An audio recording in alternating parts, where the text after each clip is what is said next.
Headaches and wonky smiles are just some of the risks that can occur when you have Botox for teeth grinding and clenching.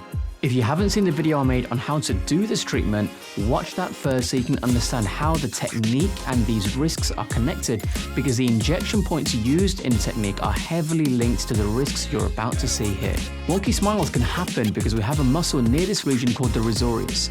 Sometimes if our injection is slightly high and forward, we could affect it. And because it's used in pulling the lips back when we smile, we can smile asymmetrically if the Botox spreads to turn it off on one or both sides. The next one's a bit more rare. It's called a paradoxical bulging.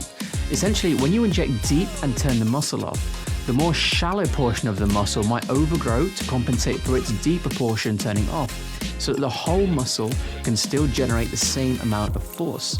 Like I say though, it's pretty rare, so hopefully you don't have to worry about it. If it happens, you should be able to inject into the bit that's bulging and hopefully turn that off too. Another one we're going to look at is volume loss.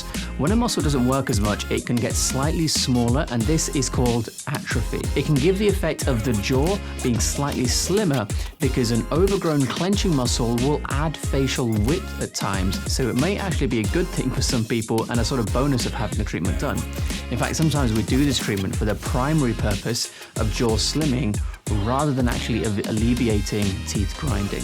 If you're having this type of Botox treatment though, in the UK at least, it's illegal for your provider to be carrying out this treatment if they're not a dentist. So be very cautious of where you have it done, because the cause of the grinding may actually be dental in nature as opposed to facial.